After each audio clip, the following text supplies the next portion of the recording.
I don't care if you're trying to beat the heat or if you're just trying to stay cool. Welcome to Black and Black Time Infinity. I'm your interim host, the oldest ninja in the world. And on my left, or my right, I guess depending on what screen you got, is Kronos. Bro, I was waiting for you to say, I don't care if you're trying to beat this heat or you're trying to beat your meat. I was waiting for that to drop. No, I was waiting for Prodigy would have said that. I didn't want to get You kept it classy, I guess, though. Yeah, okay, yeah. This week we keep it classy Oh, because we missed a week. Yeah. We missed a week. But this first RIP won't be classy. I mean, it will be, but it won't be. But you'll see. All right. That's a pretty funny answer. All right. So anyway, go to stats real quick. Zor is the listener of the week. Thank you very much. First in the chat is nobody yet because we're like 12 minutes late. So hopefully everybody. Oh, I got to sneeze. Hopefully people.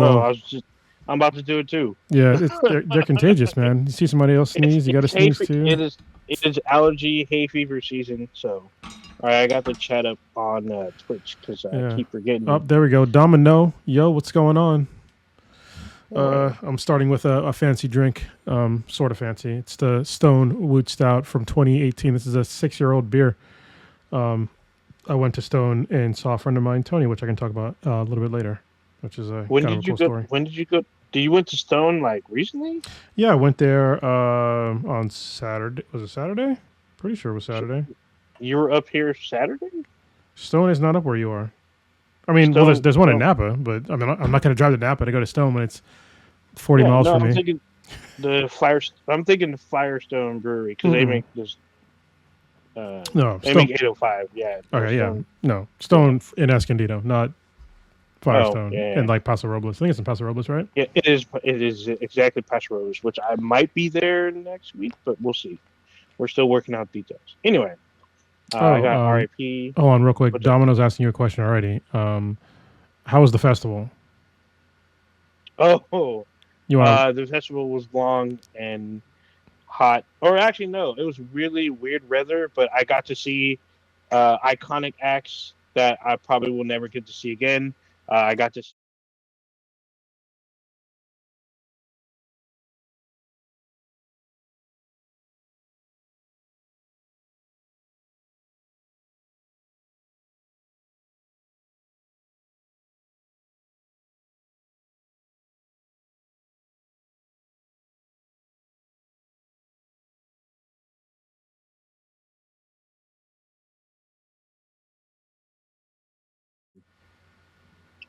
What else to see? I can't even remember right now. I saw so many acts. What festival was it?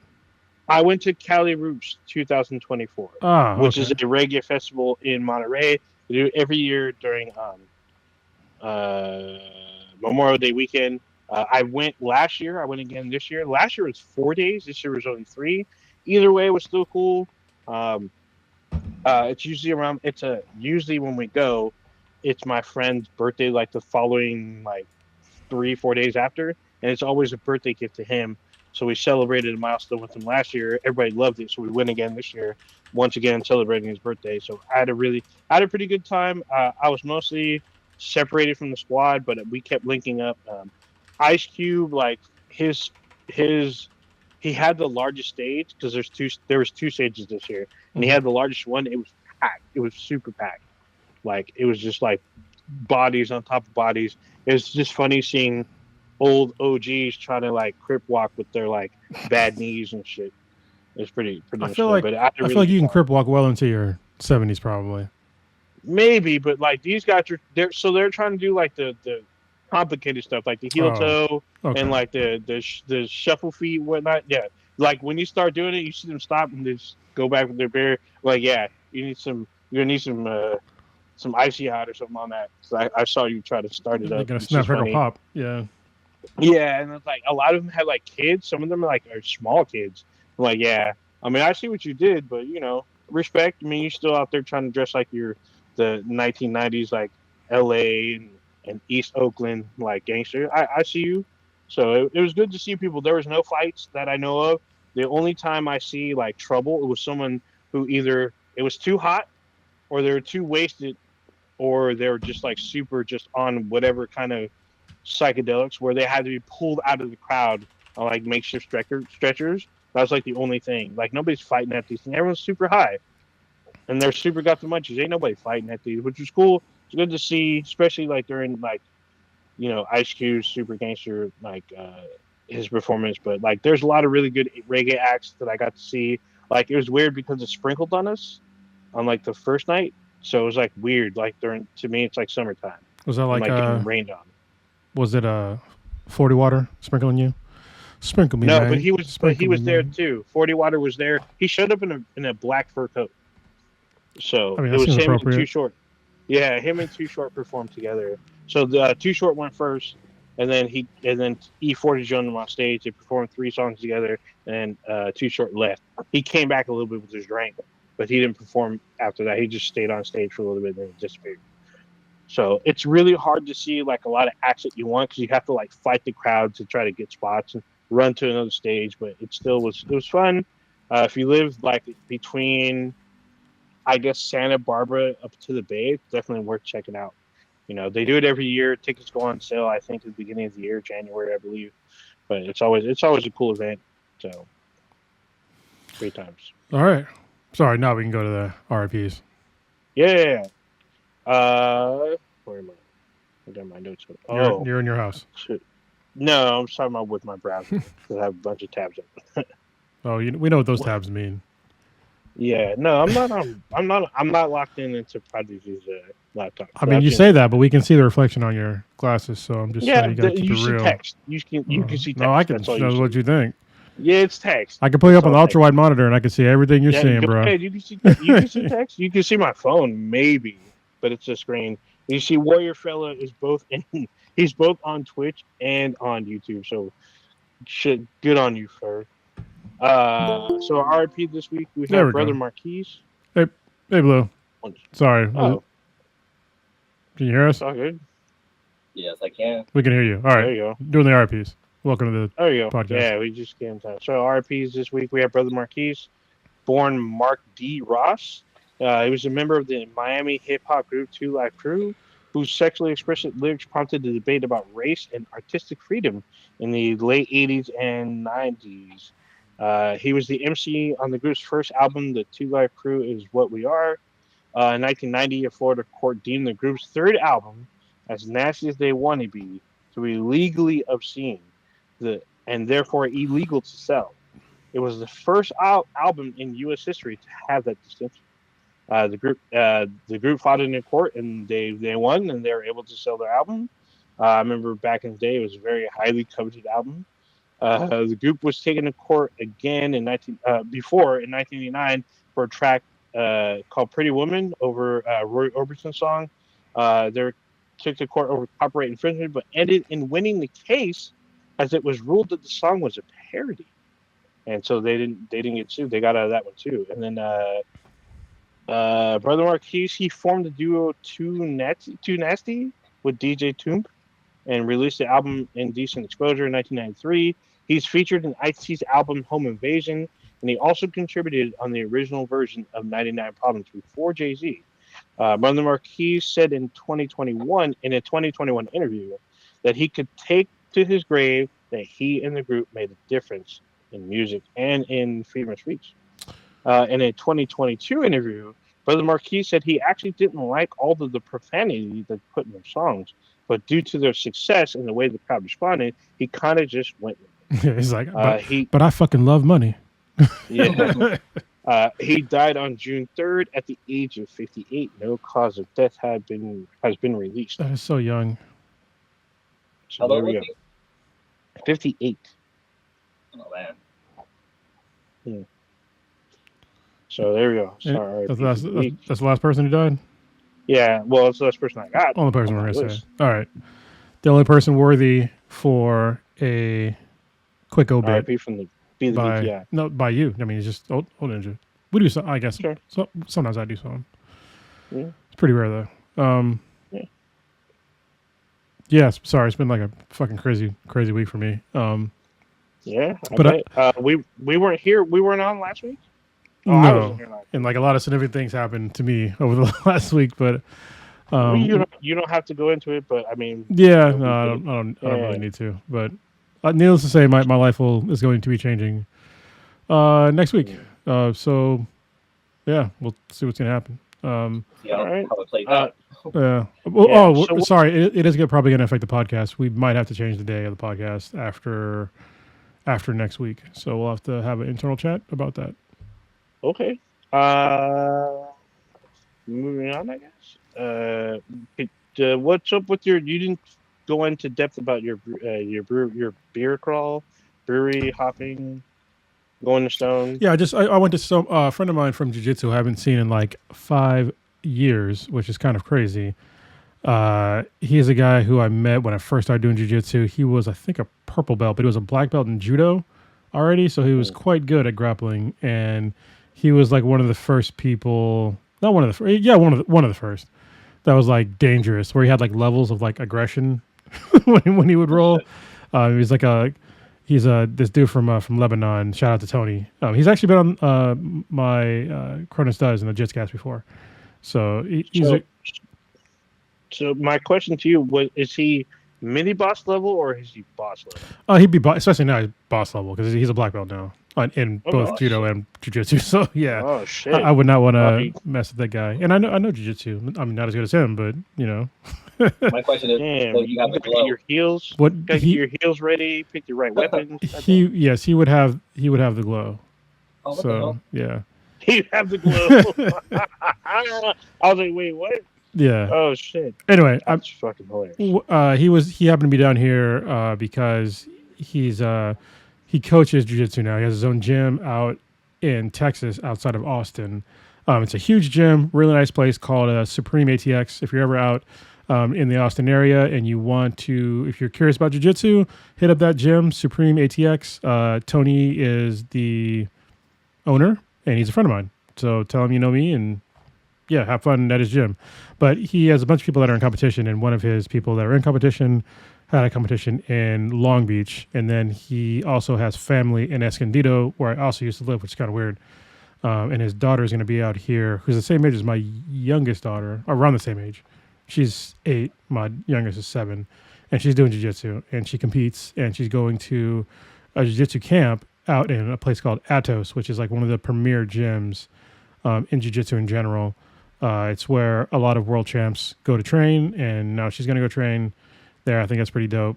But yeah, we went out to Stone, had a few drinks and caught up, and it was really nice to talk to somebody about jiu-jitsu again and just to see him again in general because I used to see that dude at least once a week for a very long time.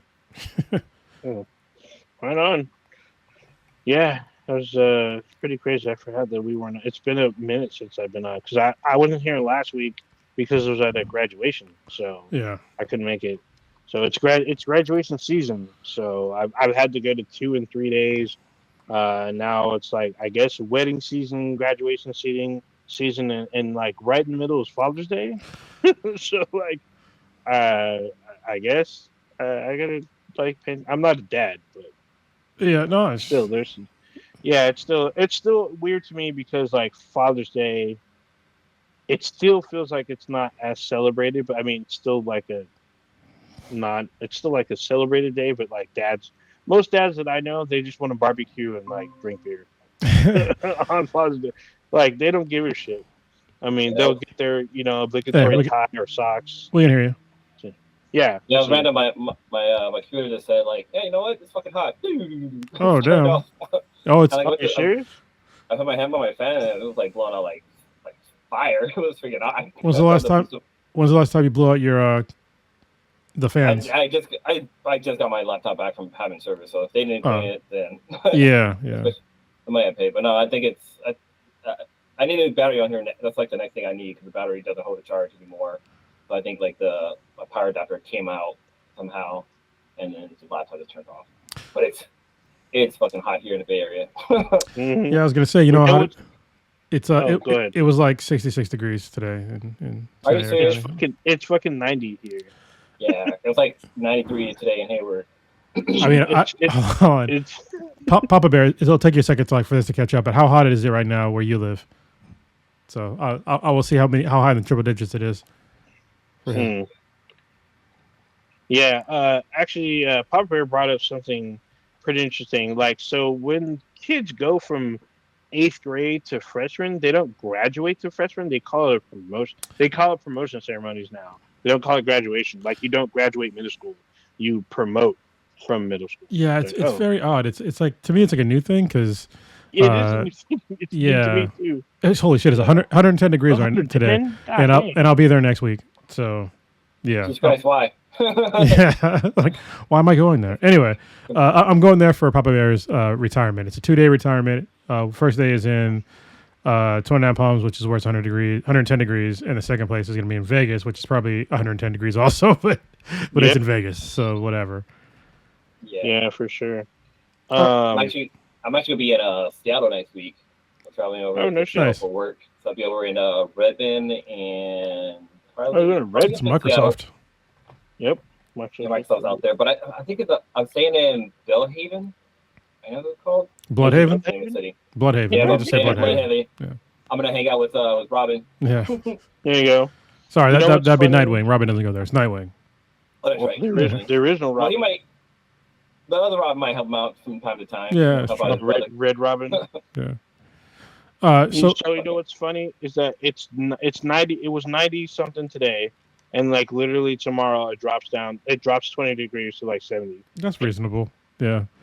It's it's Wow. one of the reasons why I miss living here is the weather, because the weather it gets hot here sometimes, but it's like it's not for a long time.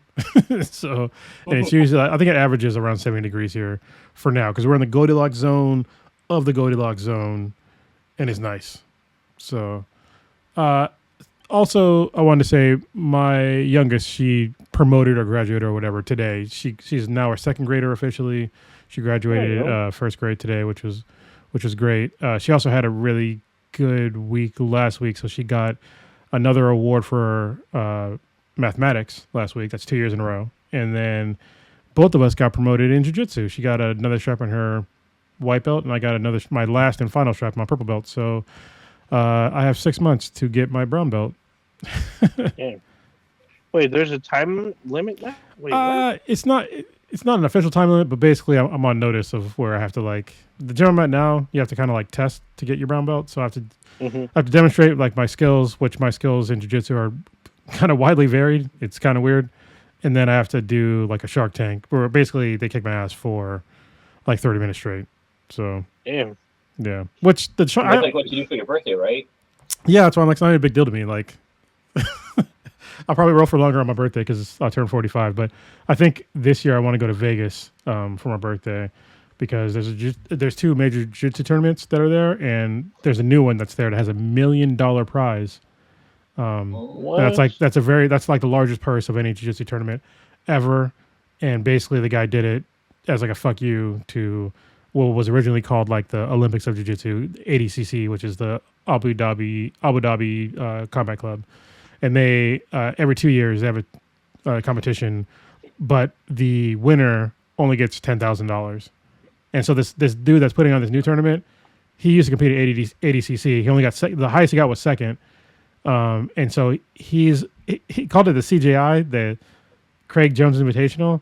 And anybody that gets into like his tournament, he's giving them $10,001 just to show up, and then $1 million to win. So he's money. Well, he has some of it's his own money, but he has a anonymous sponsor, and he has his own nonprofit now. So it's going to be very interesting because people have already dropped out of ADCC, which is like this huge premier thing to do his tournament, and it's on the same goddamn weekend. So I'm gonna go if I can get tickets to like his tournament. I'm gonna go and watch it.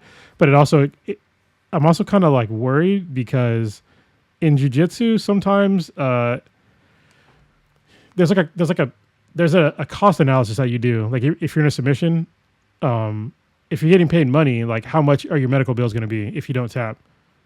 So if you're getting paid $1 million, there probably isn't much that I'm going to tap to. Like if somebody's going to break my arm and I know I'm getting $1 million and I might win, I'll probably just let my arm fucking break, to be honest with you, for $1 million. Well, that's a lot of pain though. Pain's temporary. $1 million, This lasts a long time. So temporary could be What a a year or smart two. I mean, that's a long temporary. hey, $1 million. It's $1 million. I get it. I get it. I think that was $1 like changer. Arm breaking. That comment. Yeah, I mean, I've broken bones for free. So Yeah. you know, I'm just saying. Jeez. So this is gonna be an example of what it is to have a quality microphone, because I don't have my microphone plugged in right now. So this is me talking regularly through some crappy microphone. And this is with a really good microphone. Yeah, you sound much better. Oh, yeah. whoa. I was gonna say because you sounded like you're in like a can before. Yeah. My camera's mic, and that one's just horrible. You probably can hear the fan and stuff behind me too. You probably can't hear any. I have a pop. What's this thing called on the mic? Pop filter. No, it's not a dead cat. It's a pop filter. Yeah, you're right. I think it's also called like a cattail, but that's the bigger one that you see like movie studios and stuff have. Yeah. Should we get into some big news that happened? Because Warrior Fella was kind of sounding off. What's up? I was gonna bring up something since you guys were talking about wrestling. The whole it's not wrestling. How dare you? Fuck you. I'm not wrestling. Rolling. He's talking about martial arts. You just say martial arts. It's all good. Martial arts. There we go. But yeah, the whole Jake Paul and Mike Tyson fight was pulled, or I guess is kind of temporarily canceled. I guess Mike had a little bit of some health issues, so they had to like postpone the fight. And I think he was like on a flight recently, and I think he had like an ulcer flare up. Yeah. And I guess that's the issue that he was having. But yeah, so far that we know is that the fight's been postponed, either canceled or postponed. But hopefully it's postponed, because I still want to see Mike, beat the shit out of Jake Paul. Honestly, I'm very apprehensive about the fight, because yes, I do want to see Mike Tyson defeat Jake Paul, but Mike Tyson's he's fucking old. Like, I mean, he's old as in like in terms of like being a fighter. He's not old in general. He's not in his fucking 70s or 80s, but he's old as a fighter. I mean, I'm an aging athlete. I do jiu-jitsu, and like it's way harder for me to do jiu-jitsu now than it was in my fucking 30s. So I can't imagine what it's like to be a boxer in your 50s going against some guy that's in his fucking 20s. Like Jake Paul's skills aren't that great, but I mean, age alone will give him like at least a speed advantage. Power doesn't leave people. That's probably like one of the last things is power and like strength, like leaving a fighter, but he's going to be slower. So that's just them's the breaks. That's age. So yeah, and Mike Tyson right now is 57. Yeah, and actually his birthday's coming up at the end of the month. He'd be 58, but like he's the same age as the rapper we was talking about earlier today. Yeah, the guy who died. The Marquise. Yeah. So yeah, I mean, it is what it is. I just heard it was postponed, but it'll probably just get moved to July or something. We'll see. I want to see one of the Pauls actually fight, a current relevant actual professional boxer. Like very few of them have actually done that. They're all seem to be like these either really old boxers or older MMA guys. Fight somebody that's in your age range. Fight somebody who's actually a pro boxer. That's all they do is boxing. So, did somebody took Kendrick Lamar "Not Like Us" song, remixed it, and made it for Jake Paul, telling him that he needs to fight like real boxers and stop fighting like these old boxers and MMA fighters and stuff like that. It was actually really well done, to be honest. I think they might even use Kendrick Lamar's like voice and like AI generated of his voice singing a song. It's pretty crazy. But it's entertaining. I mean, it brings eyeballs to boxing again, because boxing right now is in a kind of precarious spot with viewership. I mean, they're still getting some viewers. But what's kind of weird about boxing though is that unlike MMA, people in boxing are still getting paid millions of dollars. MMA, like people aren't getting paid shit. So same thing with jiu-jitsu. I was talking about before, and like jiu-jitsu don't get paid. They get paid thousands. So and they have more of a draw, right? Like the MMA fights and stuff. I would say it's a comparable draw to boxing. I don't know if it's any more than boxing. Boxing probably still is for some major fights. I would say like Tyson Fury fights, probably more. But just the disparity in pay is ridiculous, and there's really no excuse. I think Dana White and it's mainly Dana White and like people that own the UFC. they are literally robbing their fighters to make money themselves. I mean, Dana White's a millionaire. There's very few actual millionaires in the UFC that are fighters. Like very few of them actually make anywhere near $1 million. And people that watch the UFC are there to watch the fighters. They're not there to watch Dana White. So yeah, that's a huge problem. Yeah, because I know what Mayweather. I mean, he made like 20 million off his last fight, I believe, and it's like that's ridiculous. Well, no, if you look at being a millionaire to be a more of a millionaire. Well, if you look at we'll take like Francis Ngannou, right? So he's the guy who left the UFC to do MMA in a different organization and to box. And if you look at him, like Francis, let me look up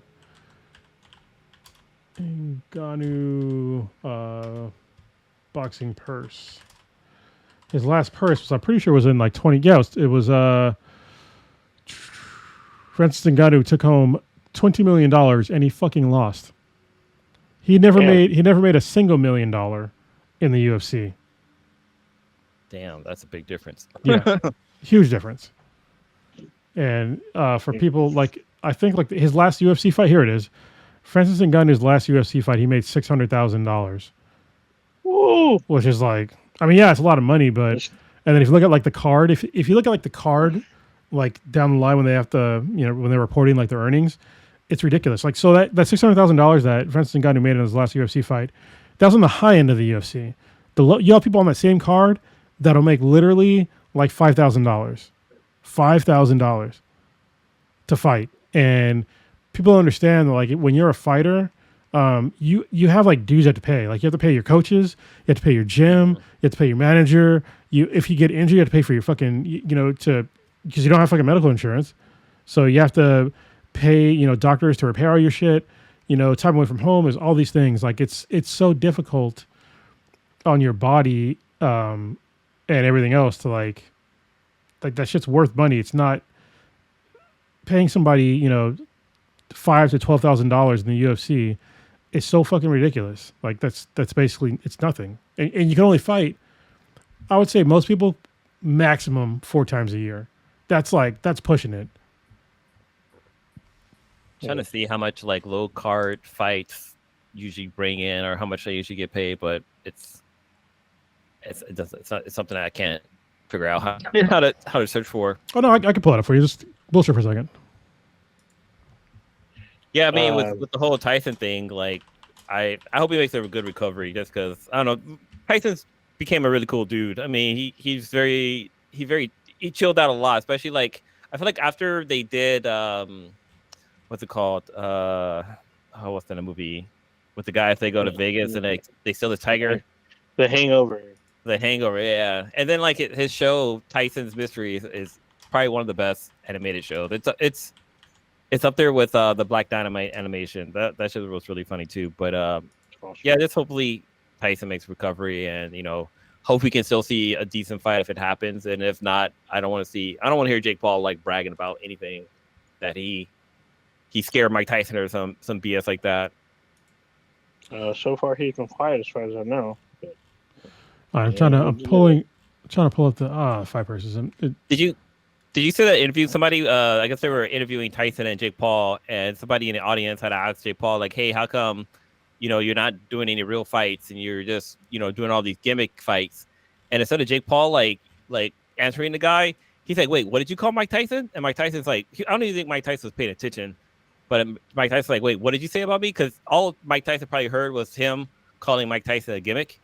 And so Mike Tyson got mad, but Jake Paul basically deflected his question because he didn't answer the guy's question, like, why are you doing all these kind of gimmick fights and why don't you fight a real fighter? And he just turned it around. Yeah. All bad. Oh, I'm trying to find the prize money.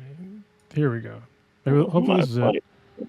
Yeah, they're so hard to like pull up sometimes. Like I found the one for like UFC 302, which is a high one, but finding the ones for like the low end ones are like pretty low. So I'll pull up 302 because it's more money. So but it still shows like a huge disparity, right? So for UFC 302, I think the highest maker was like $1.8 million. This is the Makachev one, right? Where's the fucking list? See now I lost it. Oh, god damn it. It's fucking annoying. Sorry. I had it up for a second, then I lost it. Inflated. Yeah. Yeah, it'd be like that sometimes. But I mean, it is what it is. But I get it. I mean, it's weird because there's a lot of fighters out there and people that are still trying to get into MMA. But, Is it called prize money that the boxers got together? It's a purse or prize. Yeah. One or the other. okay. Well, yeah. if you want to move on, we haven't talked about the 34. Or did y'all talk about one of what's name? The Cuatro. We'll put it in Spanish for him because The 34. yeah, That 34. he doesn't rate the English. Damn. Did y'all talk about what's it last week? No, there's nothing last week. That's the amount of felonies that Oh, shit, former yeah. president I was- disgraced Donald Trump now has. 34, 45. Yeah, he racked up a substantial amount of felonies with his hush money case, and I think that they messed up from the get go because the case was about him paying hush money to Stormy Daniels, and they started off the trial like his defense started off the trial of trying to say how he never had sex with Stormy Daniels. That is not what the fucking trial was about. The trial was not about whether or not he had sex with Stormy Daniels. The trial was about the fact that he paid money to cover up the fact that he paid money to bury the story that he had sex with Stormy Daniels. He never even had to admit that he never even had to mention anything about sex and Stormy Daniels. He could have just talked about how he never paid the money, but obviously he did. So yeah, it was pretty dumb. So basically what happened was, a while ago, he had sex, I think it was on more than one occasion, with former porn star Stormy Daniels. And then once he started to run for president in 2016, he wanted to kind of shore up his liabilities, and he paid Stormy Daniels money under the table to not talk about their sexual encounter. And he also, because Stormy Daniels was selling the story to tabloids. One of them was, I think it was the National Enquirer or something like that, or one of those tabloids. I forget the tabloid's name. So he pays these tabloids money to monitor negative stories about him, and so one of them was the Stormy Daniels story. So he was like, okay, she's basically shopping around to sell the story that they had sex together. So he had his then fixer, who's fixer/attorney, Michael Cohen. He told him to basically pay her hush money to not talk about this and just sign an NDA. And so she did. He paid her money and buried the story. And it came out anyway. And that's the reason. And the reason why it's a big deal is because it affected the election in 2016. Because I think if people back then would have known that he had sex with a porn star, that probably wouldn't have looked good, especially when you were going for the evangelical crowd. It doesn't matter. So I thought the major thing was that he used the hush money from his campaign endorsements to hush her up, which is completely illegal. Wait. So say again. I thought he used campaign funds to pay her hush money. That's what that was the trial. Well, the thing was that Michael Cohen's the person who actually paid it. I forget how Trump actually paid him. It was through I know he paid him, but I don't know through what means. So, but the person that actually paid her was Michael Cohen, which he was found guilty for lying about it in court, whole different thing. So, yeah. It's. Oh, go ahead, Bruce. None of this included him lying about his wealth or how much his buildings were in New York, right? Or is that a whole different ballpark that's still out being worked on? Yeah. You know how he in New York he said his businesses were worth more money than they actually were.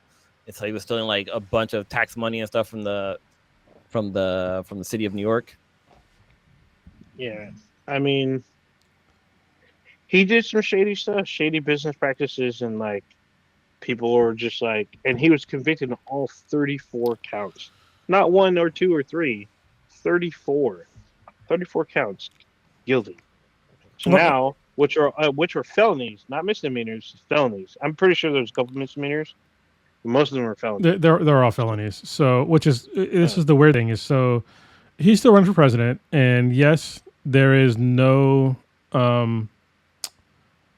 there's nothing that says that you can't run for president or even be president as a convicted felon. There's nothing in the Constitution that says you can't do that. However, there are a few ancillary things that are very important to where being a president and a felon would probably be problematic. I'll just name you a couple of them. First of all, having a security clearance. Actually, let me give a fucking disclaimer. I don't think that, generally speaking, if you're a felon of certain, or if you're a felon in general, I don't think it should be the end of your life. So, especially depending on the crime that you did, blah, blah, blah. Like, I'm, you know, I don't think your life should end after you, if you're a felon, depending on what crime, even depending on, I'm not even going to say depending on what crime. If you are a felon and you do your time / pay your whatever, then I don't think that should hang with you for the rest of your life and affect your life going forward. That being said, in current times, with our current laws, if you're a convicted felon, you can't really have a security clearance. And if you're the president of the United States, I mean, that's a big deal. That's a current law, and that's if they, if I was to get my security clearance again, and the FBI goes to my shit and they say that I have 34 fucking felonies, much less one, I don't even think at that point it even matters if it's nonviolent or not. That's a huge red flag. Second, if you're a felon of pretty much any sort, there are a bunch of allied countries that will not admit you in because you're a felon. Oh, that's true. Canada's one of them. Right. Japan's one of them. There's a bunch of other countries that are. So I think Canada's one of Mexico. them too. Like I remember we There's were a trying to bunch. go somewhere, and someone got turned around at the border because they had an arrest. They had not a warrant, but they had a felony. They had like a felony conviction from like 20 years ago or something. So they still wouldn't let them in. Yeah. Like, what the fuck? And this is the more controversial one for me. I'm going to say it is you can't vote in a lot of places, which I don't think that should be true. So, but you can. Ooh. Yeah, you can't vote. I think it's like in 48 states you can't vote. So yeah, it's quite a few, and I obviously I have my thoughts on it, but that's the way our current laws are set up. I know people were talking. Funny, there was. Go ahead. So I was just gonna say there was somebody in the House or the Senate. I can't remember which house or what building it was, but there was somebody who mentioned all the countries that a felon can't I guess visit or whatever. And like the list, the guy went in alphabetical order. Like it was crazy. Like they kept banging the gavel, telling him that he's a stop, that his time was over. But yeah, there's a lot of countries that do not. And on top of that list is the United States. Yeah. You can't come to America as a felon. And that's what's hilarious about it is because he's out here espousing that all these what he says illegal immigrants are coming to America. All these felons and rapists and blah blah. It's like, well, now you're a felon, so can you shut up?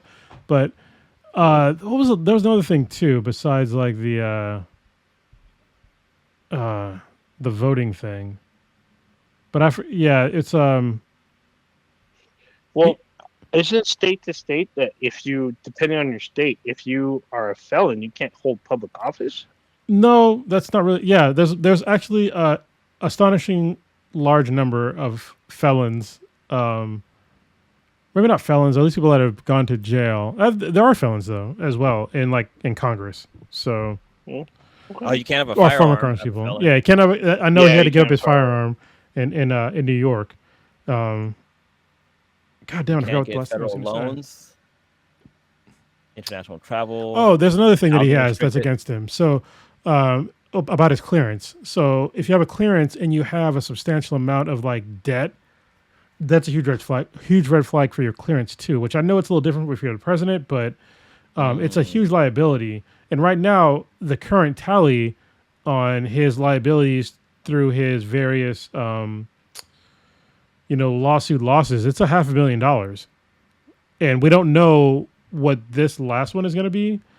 It's probably not going to be jail time because he's going to be what they call a quote unquote first time offender, but I guess he'd be a first time felon because he's a convicted sexual assaulter. and he has a couple other things too. But those are, I guess, misdemeanors. But he still owes a bunch of money that are. I mean, he's litigating. He's getting appeals through. But as of right now, he owes almost $500 million in debt for legal fees, and usually that's a huge red flag for clearance. So, because if you're in that much debt, this is the logical thinking. If you're in like a bunch of debt and you have access to these like sensitive documents, you could just sell them to somebody else for money to get out of debt. So you're basically high risk. yeah. So it's not like it's not an unreasonable thing. Yeah, there's a lot of stuff. The thing that gets me is that despite him being convicted and people calling it a sham case and whatnot, I feel like this has definitely rallied his how should I say, his fan base or his cohorts or what. Most people I know, they call them cultists, but I don't want to go that far, even though they feel like they're kind of like cultish. But like they literally posted the day of like, oh, I'm still voting for him. I'm like, dude, aren't you the people that are part of the Law and Order group? Like when George Floyd was murdered in front of people, everyone's like, well, he was a felon. So like they had like no remorse. I mean, yeah, he was a felon, but I guess there's. Almost not. He was a violent felon. Yeah. Okay. He was a violent felon. And he did it. But, however, he was jailed and he served time. He was released. Yeah. He was released trying to start a new life. And he had been out for years. So, still, now he joins the... I mean, yes, he's convicted of a white-collar crime. But he's still a convicted felon. And he still has his quote-unquote foot soldiers still clamoring for him. And they still put out their admiration for him. Got the Foot Clan. Some of them have reinforced their belief in him that he's untouchable. Like it doesn't matter that they convict, he's not going to go to jail. I mean, he may not go to jail. So his sentencing is in July. I mean, he's probably just going to be told to pay a fine, most likely. Will he go to jail? Maybe for 30 days, maybe. Yeah, I don't think he's going to go to jail at all. But even if he's put on probation, probation be an issue too, because usually when you're on probation, like your travel is limited, and he's currently running for president. So yeah, he's going to have to travel across the country and to Hawaii. Well, actually, Hawaii. I mean, what he's going to have to do is Zoom. He's going to have to do like a Zoom presentation from Mar-a-Lago. Have a fucking monitor at the front of the stage, talking about lock you up. Yeah, that's what that warrior fellow was saying. As soon as we started locking him up, I mean, now he's a convicted felon. But it's like, dude, I feel like this has rallied his side more than ever, and they're more solidified that, the Dems or the Libs or the Liberals or whatever they call the left, they can't touch him. They tried to do this and it didn't work. They tried to do that, and it didn't work. So that gives them reinforced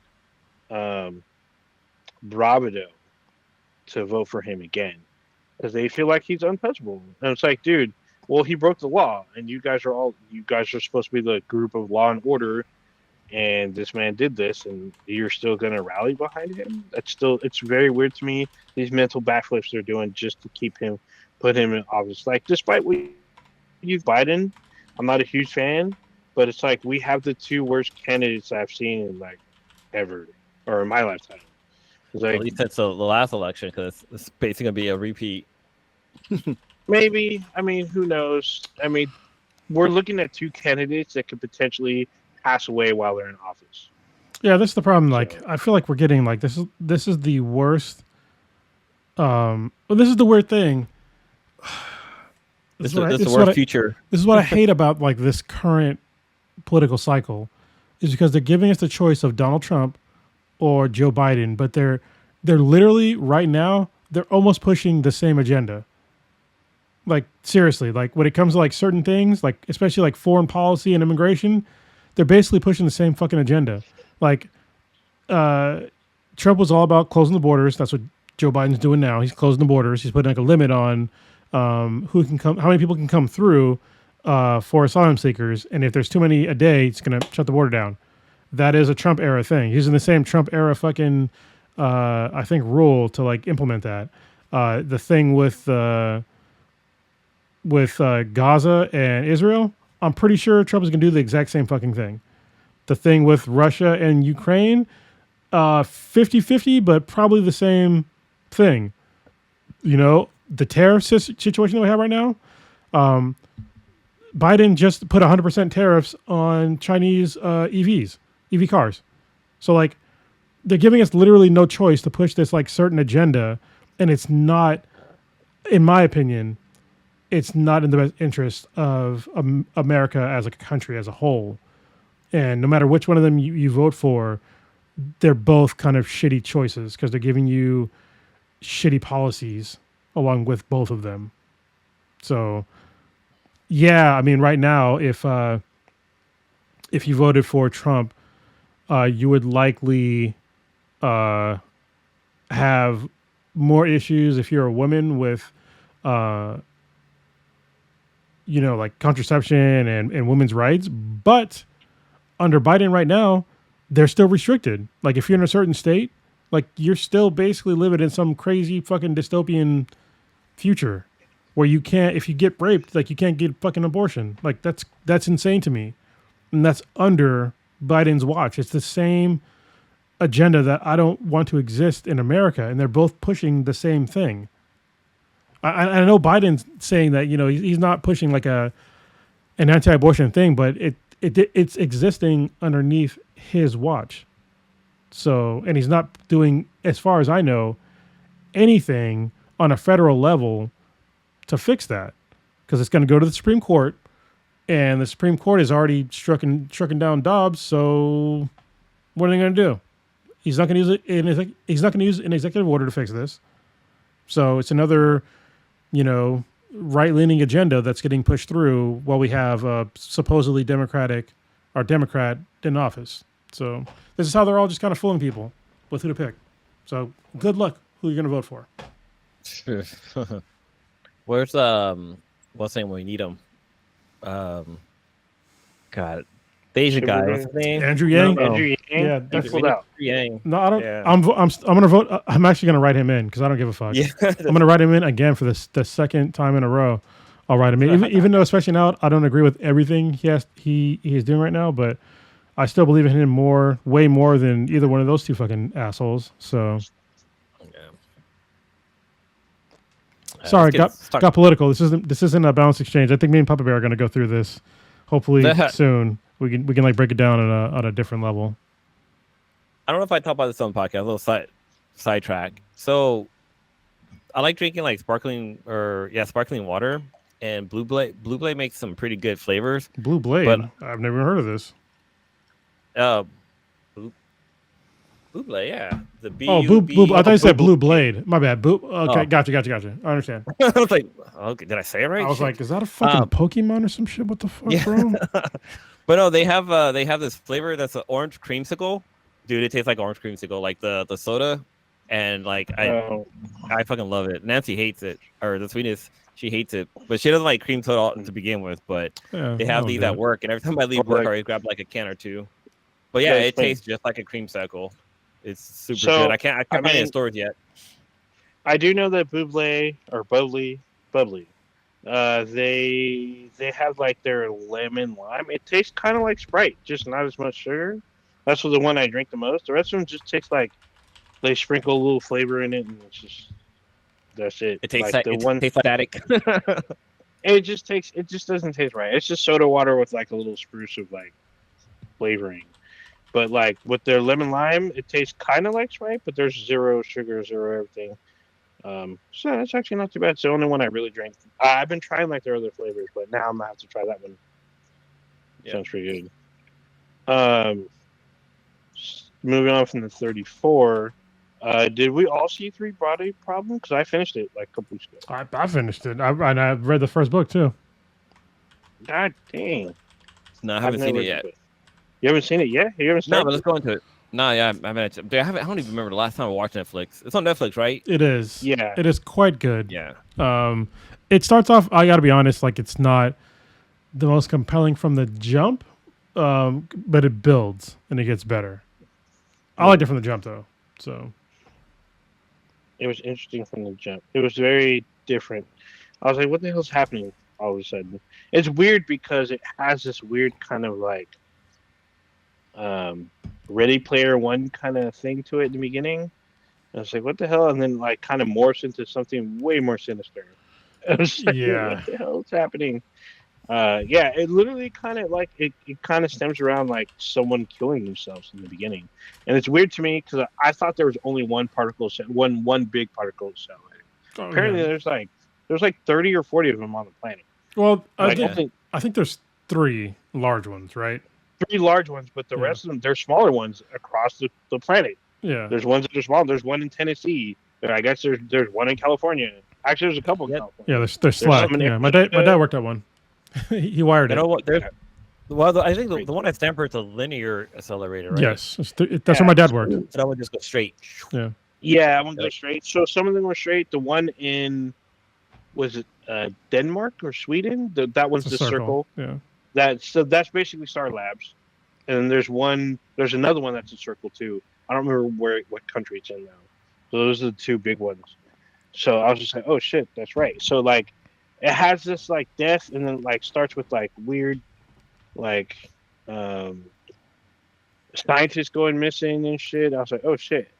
And then like death's going on and then like all of a sudden like the entire sky like flickers. Like what the fuck? I was like, what the fuck was that? And so like I'm surprised that nobody panics, but like it's just that's just like episode 1. It just gets crazier from there. Well, you know what's crazy? Like the sky blinking thing. So like the book and the show are different in some ways. Like the sky blinking thing is actually a huge difference in the show. Okay. So like the sky blinking in the book is not something you can see with the naked eye. You can only see it with like basically like a like you had to have like a special. Basically, what they did was they turned off the background radiation in the universe. Or it would appear that way from the Earth, but you couldn't see it with like your naked eye. Okay. Yeah. Yeah. See, this one, the whole planet was able to see it, but nobody panicked, and like mass suicides happened later on in the series. Yeah. So I thought that would happen like literally episode 2, but like it evolves around this game. Like it literally looks like this really weird, like it's like set up like the Oculus, but it's gold. It's silver. Like thinner. It's not gold. It's silver. It was just one of them was gold, wasn't it? No, I mean I know. Yeah. There's one that someone gets where it's gold. The other ones are silver, and it's weird. And like, it's like it turns into this weird murder mystery, and then it turns into an alien invasion. Well, it's not just like it's not a murder mystery. It's like literally like it's like the end of like the civilization mystery. Like what killed off the civilization? Well, yes, that, but then like the scientists are getting murdered, so people are like, yeah.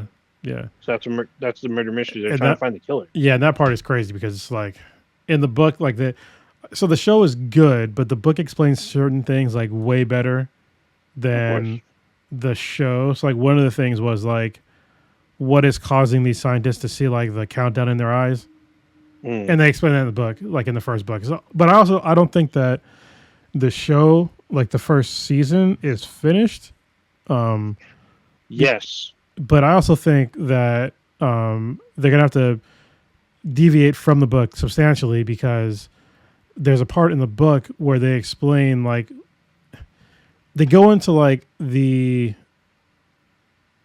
this alien civilization and like one of their cycles of like living, but in the show and in the book they never really talk about like what they actually look like the alien race. But, they don't describe them, but they do ask several times. They do, but in the book though, they don't really describe them either. But you still get to like live like the life. They tell the story of this civilization, but they never actually physically describe them. But they'll talk about like how they can see and how it's similar to like humans and like some other things. But they never actually talk about like what they actually look like. But you still get to like experience their story, and you can't really do that in a TV show. So I guess you could like do the first person view, but then like no, because you would see everybody else. Other people, you would see everyone else. So unless you don't see people where they just communicate through technology, and you just see their like daily life through the solo. I've read the books. No, because like they explain like so like there's this thing called the sophon. You know what that is, right? Like in the show, the sophon. Oh, yeah. So in the first book, at like near the end, they actually explain like what the fuck it is. Oh. And like how it works and like all this stuff. But on them explaining like what it is and how it works, it's like them literally putting you in like the first person, or at least in like the same realm as those aliens, and like how they figured out why they had to build it. There's like a part in the show where I forget her name, but like the first woman who receives like the signal and she responds back, and the person was like, "Don't respond." So you go to him, like that person, and he explains like why he was like, "Don't do this," and like he has to explain like kind of like how their society works, and then he gets caught by like his higher ups, and it's like it's a really fucked up like society where like if you do something wrong, like it's really like they're like very binary. Like if you do something wrong, like either you're gonna basically expel all of your moisture and they'll burn you like the rest of your body, or they'll just let you go. There's no in between. There's gonna be extreme punishment of like death or no punishment at all. So you get a sense of their binary decision or their binary hierarchy when there's a part when Jonathan Pierce he refers to their alien leader as my lord. And when he has to explain the concept of lying, they don't understand that to them it's just yes or no and no in between. When he has to understand lying to them, she does not understand at all. He explains it to them that it's basically a falsehood under the guise of a truth. It seems like she freaks out and she cuts off communication. So it's like, I'm like, okay, so they don't have the concept of lying in their culture. And like there's a part where Wade, who's like he's Section 31 if you watch Star Trek, or he's like, I don't think he's MI5 or MI6. He's like some weird government British agency, but he leads them. That person doesn't exist in the book, which is kind of weird, but yeah. Okay, but Wade, he's kind of a badass. He's definitely 100% a fucking asshole, but he gets shit done. He's in Game of Thrones too, by the way. Yeah, he is in Game of Thrones. There's actually a bunch of people in Game of Thrones. There's actually a bunch of people in Game of Thrones that are in the show. Yeah. Because what's his name? John's best friend. He's like one of the main guys. And Davos, he was great in Game of Thrones. He's a badass in this, but in this, he literally recruits some of the most highest ranked people.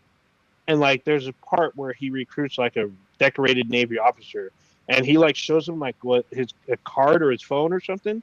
And he's like, you don't have the clearance. And he shows him like a card. He's all, oh. And he spills his guts. Because we never see, as the audience, you never see the card. You don't know what the fuck's on it. But once he shows him this card, or I think it's card. I don't remember if it's his card or his phone. He like spills his guts. I'm like, well, this guy has some kind of pull. You don't know what agency he works for, but you know whatever it is, it's very powerful because he's able to recruit people from around the world to be on this project. And there's a part where he uses the game. And he goes to the sword chick, and he's like, well, he asks her, what do you look like? And she tells him, we look like this to benefit you. And he's like, well, what do you really look like? She's like, you're not going to like what we look like. You're not going to like it. We don't look like you. Probably fucking spiders. He's pressing her, but she keeps like backing away. She's like, we look like we did this for your benefit, so you don't freak out on, what we look like. I'm like, that's what all the aliens say. I'm all, dude, she's either a lizard person or an insectoid or of some type. It's not going to be pretty. So like in the book, they actually go into like way more of like the extreme of their world basically ending, like their civilization ending like multiple times, and it's just like it's really crazy. Like the one where they like you see like you only see like one of the extremes of like when everybody like kind of floats in the sky when they figure out how to do like the people computer thing. Oh. Yeah, that was like one of the extreme ones, but actually they kind of like really edited that thing because it gets way worse than that. Like in that situation. I'm not surprised. I mean, the people abacus was kind of weird. The one thing I didn't understand is they basically had a human assassin. They sent her out to go like start killing people, but I'm like, well, how the hell did they communicate to her? Like she didn't have the game system, and like I don't know how she just got her instructions or whatnot. I mean, I guess they came from other people from the. No, so technically, I mean, that person in the book doesn't really exist, but there is a way for them to communicate directly with people, like in real time. Okay. Yeah. So I know that they talk about that in the show. Like they do communicate through real time. One of them is which Jonathan Pierce. She talks to her to like an old fucking speaker. He sits in a room solo, and he just presses the button, and she communicates to him. And like she's very calm and collective and stuff until she learns about lying. And it's like super crazy. And like the fever pitch that the humans have about, you know, when they find out that they're on their way. They're coming, even though it's going to be 400 years. How do you prepare for an alien invasion in 400 years? Like, yeah, especially when they are going to stop science on Earth. Yeah. Oh, they're trying to stop. Yeah, they're trying to stop and slow science by killing the top scientists. Well, it's not even just killing top scientists. It's like in the very beginning, like they kind of allude to it, of like when they were in the particle accelerator and they kept giving like wild results. Like there's. Yeah, they were blocking him. Yeah, they show that in I think episode 5 or 7 or something. They talk about how they slowed their process of domination was slowing and throwing off their top scientists and making like when they get close to an answer, they would like throw it in whack. They add chaos to their findings and whatnot, and make them unsure of their results. Or even their methods. So they either start over, which resets their quote unquote their like research clock, basically and set them back years. Yeah. It was super crazy. And they throw that chaos theory in there. Yeah, and in the first book, like they explain exactly how they're doing it. Which hopefully I know they said they got picked up. Yeah, they got picked up for season 2. Yeah, so hopefully they'll explain like exactly like how they're doing it in season 2. I'm not sure if you mentioned this about the book, but yeah, the original book came out. It came out in China. Like the author is Lee. I'm not going to pronounce his last name because that's hard because I can't. But yeah, like he wrote the books. The first book was released in 2006. The second was in 2008, and the third one was in 2010. And the trilogy is called Remembrance of Earth's Past. And yeah, so basically it was. A Chinese-based book that was picked up, and I was looking on Audible, and the third book is freaking 28 hours long. That's a big book. Well, you know what's cool is like it's narrated by Luke Daniels, who's a really good narrator, and it is heavily Chinese influence, obviously because the writer is Chinese, but like they go into like some stuff about like. In the very beginning of like both the book and the show, it goes into like this whole like red, like it's a very cultural like time in China and like I want to say like the 70s or 60s. It's the 70s. It's like 73. Where they're going through like this whole like thing. I don't want to butcher like what it was called. But basically, they were really going against everything Western, and if you had like Western ideas about science, they would basically just fucking straight up murder your ass. So yeah. Literally the first 5 minutes of the show is like if you supported Einstein's theory, you're a heretic. Yeah, and you're a heretic, and like you should be learning more. It's literally they're like you need to be learning more about God and like religion. And I'm like, what? Wait, what? Where did that even come from? Well, and all of a sudden it's like you're supposed to get flogged. And in some cases, extreme cases, you're killed. Yeah, and that's what happens in like in the story. Is that basically a person that happens to like her dad? She sees him get like basically murdered on a stage for like not renouncing science, and that basically causes her to lose all faith in humanity and be like, hey, if there's like somebody else that can just like take over Earth, let them do it. And she gets a chance to like basically betray all of humanity, and she does it. And she does. Yeah, it's fucking crazy. And like honestly, like part of me is like I can understand where they're coming from. You know what I mean? It's all bad. Yeah. So I mean, I get it. I get why she's upset. But when you see her as an older woman, because it jumps through timelines, she talks about how when they get here, they're going to make the world better. And they keep trying to tell her, no, they're not. They're going to conquer us and kill most of us and literally keep us like cattle. Like maybe they'll keep us around or maybe they'll wipe us out. And she's like, no, they're going to lead us into a new age. They're going to show us how to do things right. They're like, you're not getting it. They're like, based on what we've seen through the game and what we've been able to piece together, they're coming to wipe us out and make this planet their home. Well, what's crazy, there's like it's probably the last thing I'm gonna say about the show, but in the book, there's a really good, it's actually a direct kind of like quote from the show and the book of like these Trisolarians, which the aliens are called Trisolarians, and they're trying to break down to like the leadership of like how dangerous humanity really is, and they were saying like it's like, so for them on their planet, basically, I don't want to give away like the whole thing, but basically like the planet where the Trisolarians are, like they have these random catastrophic events. When I say catastrophic, it means basically their whole civilization fucking dies, except for maybe a handful of people that live in like a certain place. But everybody else, it happens so often that they have like this whole like defense response where once an event starts happening, they can dehydrate their entire body, they lose all their moisture, and they basically turn like these fibers in leather. And then this catastrophic event happens, but all their progress stops. Right, so all their science and everything else, all their buildings, everything is fucked, and then they have to start over again, like indeterminate amount of time later.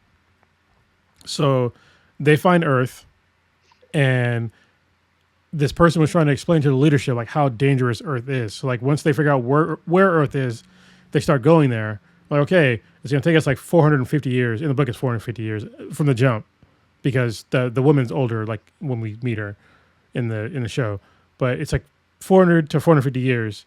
Like, okay, we're gonna leave now, but once we get there, like this is what we have to contend with. Like humans had, I think they were talking about like how fast we evolved, and it was like basically we went from like being an agrarian society, like probably like 5 to 10,000 years ago was when we kind of figured out like farms and shit. And then like agriculture in the show, it's broken down. Like that whole scene is played out in within like 5 minutes. So like one of the scientists breaks it down. She's like, so one of the representatives is like, how long did it take you to do this? And she tells her it's this many years. How long? So basically, how long did it go from the Stone Age to the Bronze Age to industrialism to technology, and then like how long do you think? And she breaks it down like each gap between each major, I guess, invention or age gets shorter. And she's like, that's when the scientists realize you're afraid of us. And she even tells her, like, in a certain amount of time, you will surpass us. That's why we have to slow down. You're scientists, so you guys don't surpass us. In this amount of time, you guys are going to eclipse us with technology.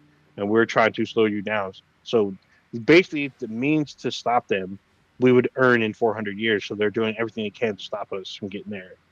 Pretty fucked up. Yeah, so that conversation happened in the book of like one of the military guys in the alien race to like the rest of the leadership of like, hey, if we don't send something over there to like stop them, like we're gonna be fucked because they're like going so fast. And it is like if you think about like right now, like just think about like when, especially like if you're a Gen Xer, like we went from the time of like, you know, color TVs and you know rotary phones to the fucking internet, and now we have virtual reality and like all this shit. It's like not even 50 fucking years. Go further back to black and white TVs. Yeah. How long from black and white to cover to color to like recording images from your TV to like cellular phones and like you said virtual reality? How that was literally within the past like 50 years. Yeah. Or 60 years. Oh, somebody donated. Hold on. Who donated? Oh, I have no idea. I heard the sound. I heard nothing. I don't see anything. I don't see it either. It just happened to pop up here. Well, I went to go see like when was the Wright brothers' first flight. Somebody subscribed. Vegas Art, thank you very much. If you're in the chat, I can't see you because I don't have the thing up. I have the chat room up, but you haven't chatted. So, but thank you for subscribing. There you go. Yeah, I was gonna say the Wright brothers, like their first flight was in 1903, and I mean that's over 100 years now, but like that's like a drop in a bucket from all other times that happened. Hold on, so back that up just a little bit. So in 1903, the Wright brothers got their first flight. how long did it take from 1903 to have like a bunch of planes? So Like a we had commercial. planes. We literally had planes in World War II, and in World War One, and World War II. So World War One was basically 1918. That's less than 20 years. We're using aircraft to bomb shit, and then we have more sophisticated craft in the Jesus late Christ. 30s. The first commercial plane was in 1914. So There you go. that's fucking insane. Yeah, Yeah. less than 20 years. And then by 1918, we had the Red Baron as a famous German pilot during World War One, which is less than 20 years after the Wright brothers did flight. Because once they did it, it spread like wildfire. Everybody was trying to do it. And then look at the car. When was the first motorized car? Like, look where we are now. Like, it didn't take that long. So look at our World War One. Oh, it was 1913. Yeah, I World thought War it was One. officially 1918. Yeah, But either way, Papa Bear's letting us know World War One yeah, World planes. War They had planes in 1913. Yeah, that's Yeah, like I was saying, That's Red Baron, which is Snoopy was named after. His alias is Red Baron, which is a World War One famous pilot. And then in World War II is when we got our first jet engine. That was in 1939, I think. Let's see. 40 years later, after that discovery, I mean that's just crazy. And then so here's one other thing that's kind of weird. So computing was in the 1800s, not a computer. Back in the 1800s, a computer was nomenclature in society, but a computer was a mathematician. It was someone who computes. Oh my god. So it was basically a teacher. Hold on. I have to go back to like the actual book. So like, remember the scene where they had like the people computer where they had like the people just holding up flags and shit. So they actually go into like way more detail about how this fucking actually worked, and like it wasn't just the flags and shit. They had flags, but basically it was 3 million people that were doing this. Yeah, that's what they said. And they were in the show. Yeah, but it was basically a whole ass fucking motherboard. Like they had like they had stored memory. They had fucking a CPU. They had RAM. They had all this shit where like basically it was all just like flags. And they also alluded to the fact that these aliens had I think it was like 6 arms. So at least 6. And then they had some that were smarter than others. And like at the end for like the for storage, there are people like literally writing shit down. And they had things that were like they had not vehicles, but like horses or something like a horse. They had horses. In the show, there's a horse because like when they get the result, the person with the result takes the horse. But they're not actually horses. All right, they're things that were like 10 to 20 times as fast, faster than a horse. And they alluded to the fact that these aliens were like way faster than people, and they might have even had like when it came to the flags, they probably weren't even flags. It was probably like a mirror-like skin that would change colors to like make things even faster. So, yeah, crazy. You know, this kind of makes me think of I'm not sure if you guys have ever played it, but in Little Big Planet 2, they gave you the option to start like customizing and like building like your own thing. This was before Minecraft even, and people made like basically calculators and computers inside of this game by like I don't even know how they did it, but they were able to do it. So like you can enter like your birthday, and it can tell you like the day and year you were born, or well, not the day and the year, but it'll tell you like what day you were born based off like the calculations that they had like run in the background. Like some people got so creative with that game, and it was just a simple game where you had this little character called a Sackboy that ran across the screen. Yeah, it's because you're able to do the basic materials for computing, and you're able to do that shit. So in Minecraft, you can do slightly more complicated. Like I know you can do literally circuit analysis in the game. You can literally build the circuit in Minecraft and run it, and it'll work. Like if you do your math right, it'll come out and like give you your result. Like I was like, holy shit, it was crazy. It's weird because they actually teach. So what I saw, like years ago, they're teaching kids computing in Minecraft, like how to do algebra and how to do basic like logic computing and how to build a very minimal circuit in Minecraft. So them it was fun, but they were learning. They were learning how to build like literally electrical components in fucking Minecraft. It was fucking wild to me. Super wild. It looks like for the second and third book for the Three Body Problem. Somebody else does the audio book. It's PJ Ochlin.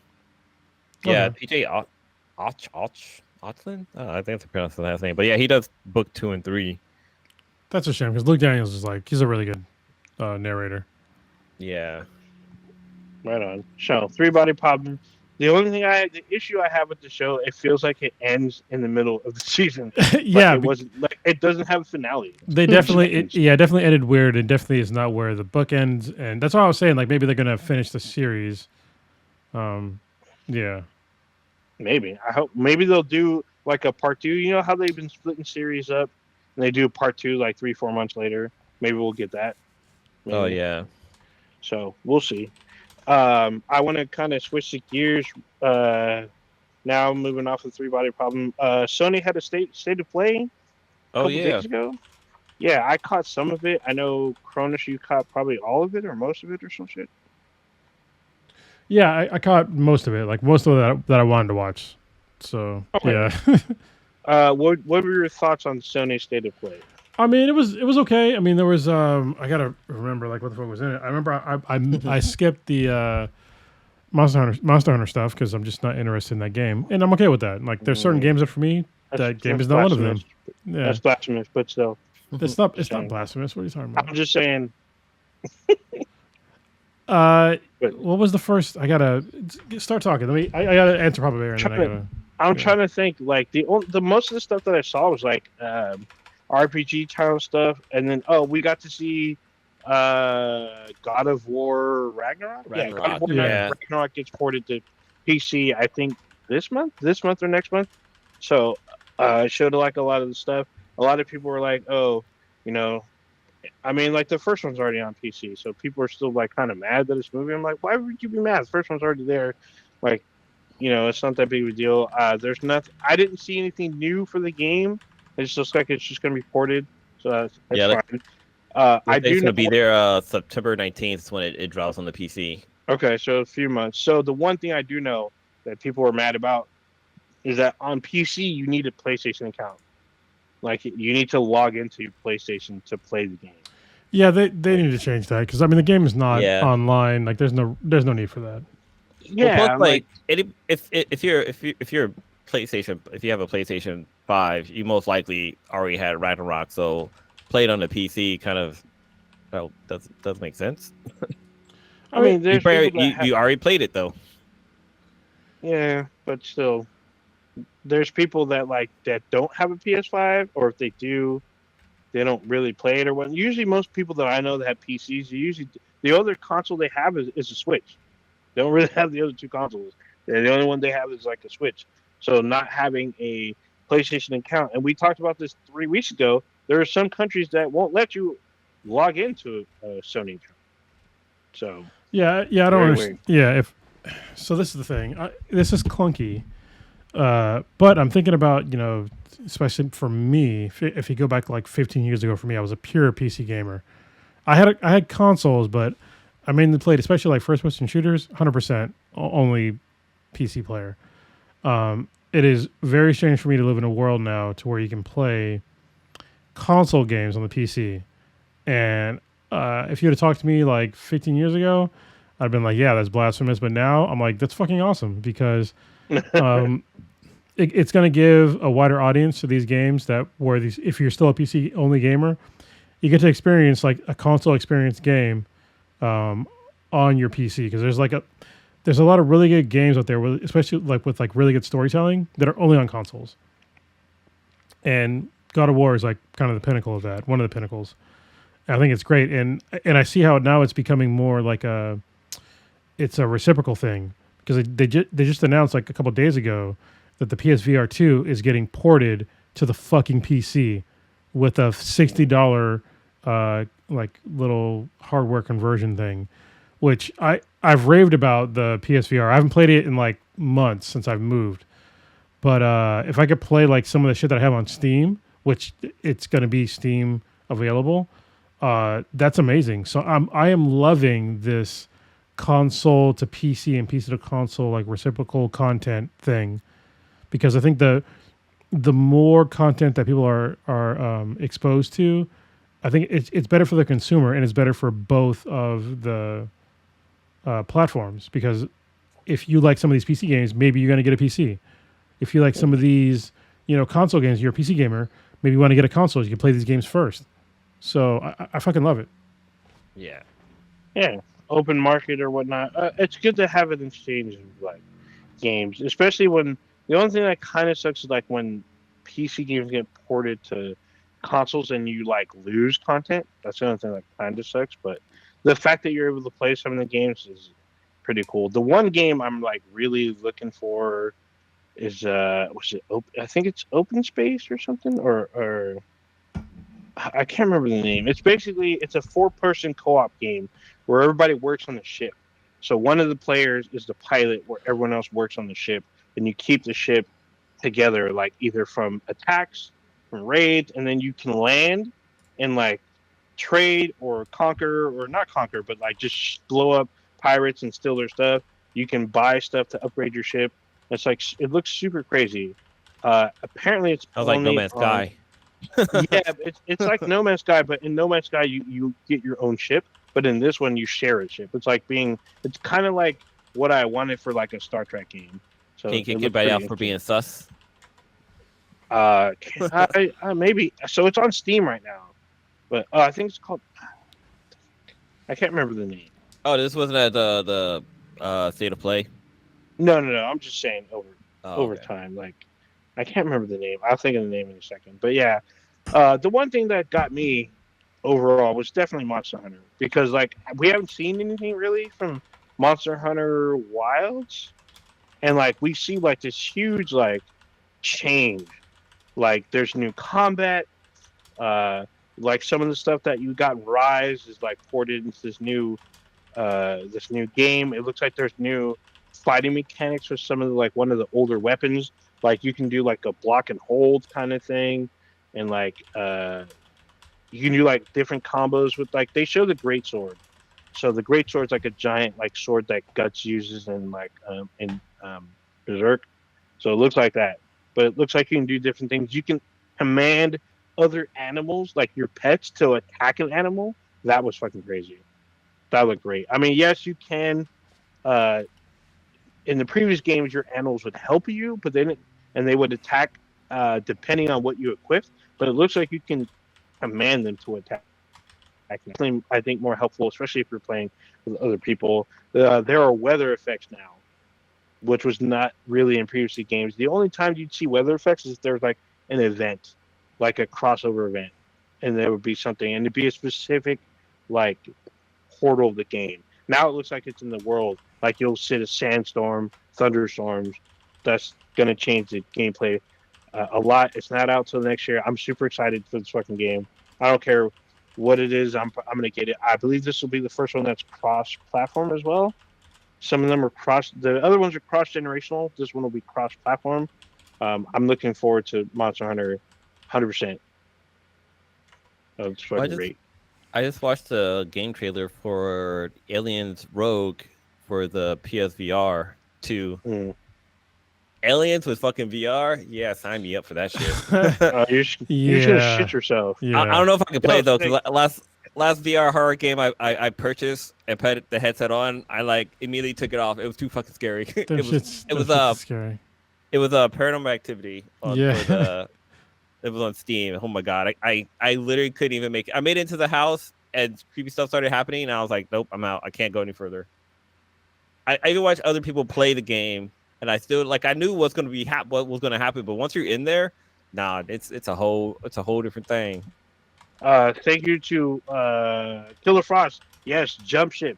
Jump Ship is the name of the game where you can play with other people and be a crew. And like, it's cool because everybody gets jetpacks and shit. It looks fucking cool, and it's on fucking Steam right now. I won it on my fucking console like 2 weeks ago. There's no indication that it's coming to consoles yet. I guess it might be in beta right now. I don't know if it's been fully released. Also, I got a little tip, or not a tip, but a tidbit for Cronus. He's gonna wild out a little bit. But yeah, it looks fucking cool. I really want Jump Ship to hit the consoles. This does look pretty dope. No, Like, jump it ship. looks- yeah. Yeah. The jump ship looks fucking cool. Yeah, it really did because That that was the one that was kind of you're like it's like multiplayer in like a ship where you're Yep. yeah And you can upgrade your ship and you have a squad. Like people can jump in your game and be part of your crew. Yeah. And like you can designate who wants to fly and you can land and like everybody gets out and then you can trade or attack or defend or whatever. It's like it looks super fucking cool. I'm like, dude, that to me is the upgrade to No Man's Sky. I don't think there's gonna be as much like spaces you can go to, but you can be in space. And a lot of the battle they show in the demo was like on planets. You can land on different planets and do shit. Yeah. That looks fucking great.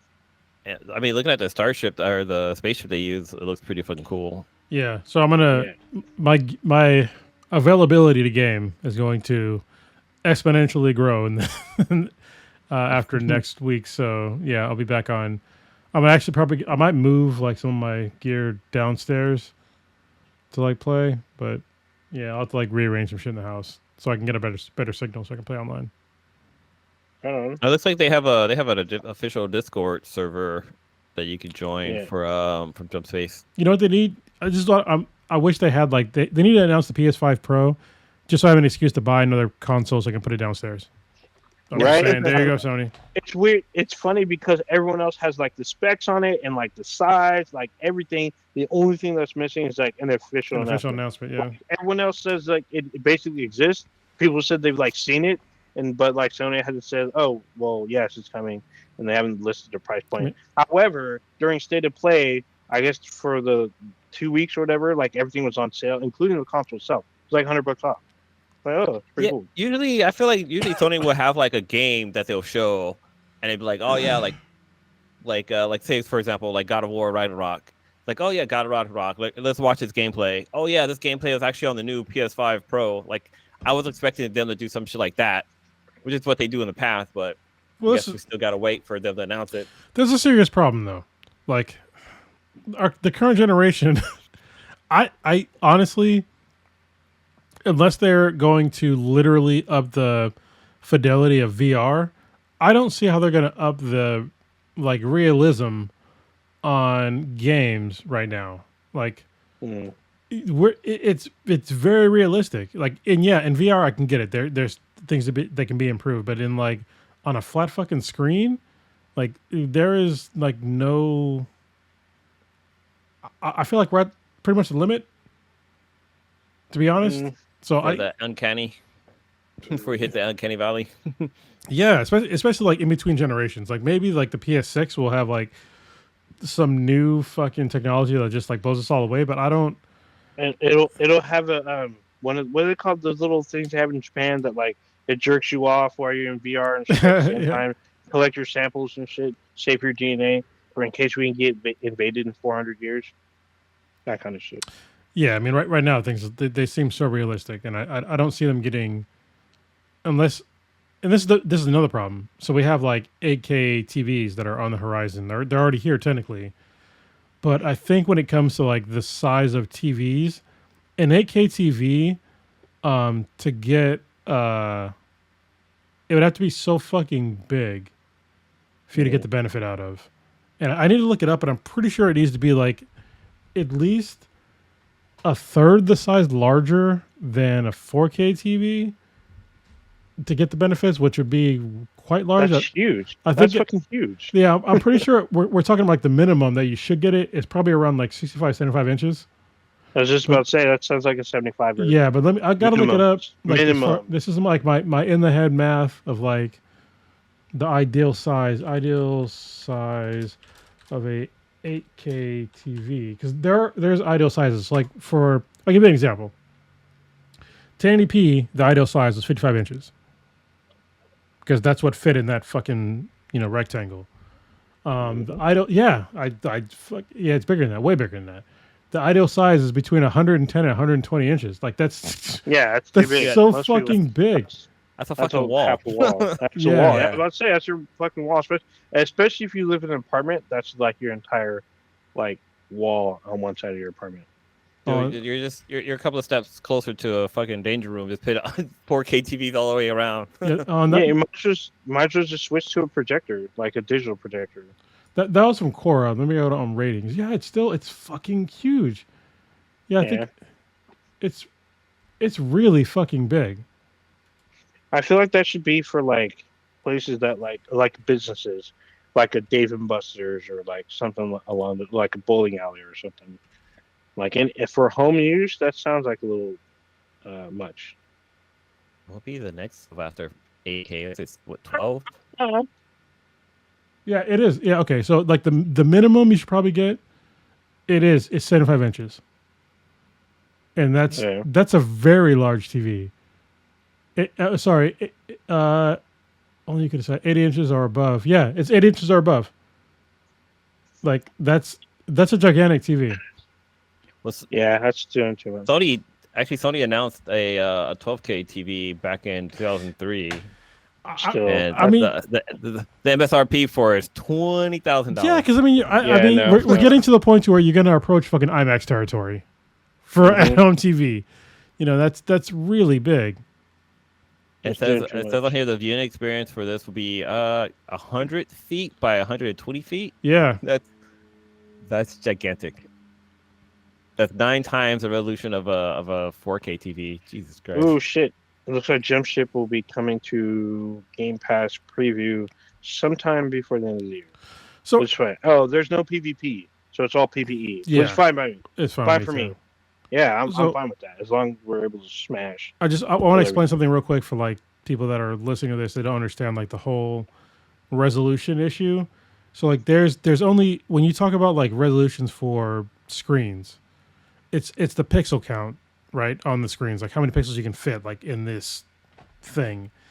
And when it comes to like ideal like sizes, because once you get above a certain size, you get pixel stretching. But once you get below a certain size, like it really doesn't fucking matter. So when you say like, if you have a phone and your phone's like, oh, it's a 4K phone, your 4K phone doesn't really fucking matter. Like you don't need a fucking 4K phone. I'm saying this and I'm holding a 4K phone. All right. But the pixels are so small, they're so smashed. Like your eyeballs cannot really differentiate 4K that well. Like you could definitely tell like OLED between that because it's brighter and like the whole like color gamut and all that shit. But when it comes to TVs and anything you're seeing, it's the size of the pixels. And so for like I said before, with 1080p, 55 inches is like that's the maximum amount you can really get before it starts stretching. That's like it's like stretching a little bit. With 4K, I think it's like 65 or a little bit above that, maybe like 70. And I guess the 8K, you get in like the 80 plus inch range, which is, if anybody's ever seen like an 80 or 100 inch screen, that's fucking huge in a house, unless you're a baller. Then, you know. Yeah. It's huge for an apartment because let's be honest, a lot of people still live in apartments. So yeah, so just that's all bad. Yeah, so don't. Anytime you think about like these 8K and all that shit, you're okay with like a normal size TV. Like, I think for most people, like the ideal size TV is like 65 inches or below, probably like 55 to be honest. 55. Yeah. I feel like 55 is perfect for like a family, like especially for unless you're like baller, like you have a big ass house, like you live in a 5-bedroom house. And you entertain like family and friends. Well, it's not just it's not the size. It's not the 5-bedroom house. It's like how big is the room you're putting it in. So if you have like a huge wall, then yeah. So usually when people have like homes that have multiple, well, usually not always because I've been in different homes. Usually you have like a family room or what do they call it? It's either a den, a family room, and then the great room. Yeah. So like it's fancy. You have a room. Where you can just put it's only great people in there. Nobody lame goes in there. It's only great people. That's all bad. So I was going to see what's the physical size of an actual pixel, and on Wiki, depends. Depends. Well, Wikipedia, at least the typical physical size of a pixel is 69 tenths of an inch. Are 0.26 millimeters is the size of a pixel. Well, you know, but yeah, once again, it depends because like the 4K TVs, it's 0.375. If it's a 4K, that's 75 inches. Then it's 0.435. So it does vary. But I just wonder, like, how big actually is a pixel? Yeah, it depends on the TV because like a pixel, like back in the CRT days, was very large. Yeah. So Big squares. very You You large. could see them. You could get close to it with a naked eye and be able to see the pixels. Now Yeah. you have to like use a magnifying glass. See Oh it. wow. I gotta let. I don't know if you know this, Cronus, but after what is it, 70 million, 700 million, or whatever, um, Star Citizen is still not released. Yes. After all the donations, after millions and millions of dollars, I believe it's 700 You million. say, yeah, I was going It to say might be it's millions and 70 millions, also hundreds of millions. So they're approaching Yeah. $1 billion for a game that is Yes. not released. Yep. What's the name of the game? Star Citizen. Star Citizen, yeah. So the game is partially released, so segments of the game are out. The game as a whole is not out. It's very weird to me. I mean, Is that the one we had like a Kickstarter or something for it? Like they're Yes. like, hey, if you give Oh, us yeah. money, Mhm. you can buy the game before we're even done putting it together. honestly, I think at this point, I'm going to Negro Dominus this for you. Once the game is released commercially, it's going to flop. Mm. Nobody's gonna care. I mean, they had their chance back in the day, but now we've had No Man's Sky, we've had Starfield, we've had Mass Effect, we've had there's a bunch of other games that fulfill that need, and at this point, Also, the game I don't think either of us is playing was it Everspace. Everspace is yeah, like that. there's another one too, but yeah, there's a bunch of other games that fulfill that need, and I know that this game is getting pumped full of money, but I don't see from everything, and I see like the updates, I see people playing the game. This is not a game that's gonna fucking blow your dick off. So I'm just It is saying. literally it's 700 million. Yeah. Not including external investment for marketing and crowdfunding, which was another 63 million. It's the fucking, and I hate saying this because I know Bitcoin's like a thing, people make money off it, but it's basically the fucking Bitcoin of video games. This game it's not gonna. There's no, and honestly, if in the future this game becomes big, you can make a clip of this, and I will eat my words. I predict though that this game, when it eventually does drop, it's gonna fucking flop hard. But they already made their money, so it doesn't even fucking matter. It doesn't even matter. $1 billion. Yeah, so. they can just keep making this shitty ass fucking game that people have surpassed over the years because they announced this game like basically 10 years ago. That's a bit of an exaggeration, but I'll look it up. But it's got to be at least 5 fucking years. I'm pretty sure it was. I'm pretty sure it's more than 10 years. Yeah, the crowdfund started in 2012. 20. Yeah. Okay. That's come on. Yeah. 2012. Yeah, dude, that's fucking 12 years ago. Like, yeah, there's no excuse for that. There's no game that's out now. The only, even Rockstar with like GTA 6 that's gonna come out. Finally, they didn't kickstart that shit, and I have way higher hopes with that game than this game. I don't get how people would put that much money into like not have really. I don't understand how the fuck this is legal. Like seriously, how this is legal when you say you're making a game, it got kickstarted 12 fucking years ago. The game is still not publicly released, and we're just okay with that. Yeah, it's weird because they, like I said, they released portions of the game. Like you can do the space combat stuff, which has like a kind of a campaign, and they've released more than one like campaigns for it. But then there's like another portion of the game that also got released. So I'm like, what the hell is this thing? It's like multiple games in one or something. I don't get it. But I just know there's a lot of money that's been spent on it. It's a lot of fucking bullshit. There's just these people they're scamming people. Like they're scamming. If you play the game, hit me up. Tell me I'm a liar. Tell me how cool it is. Tell me how great it is. If it was that great, it'd be released. So shut the fuck up.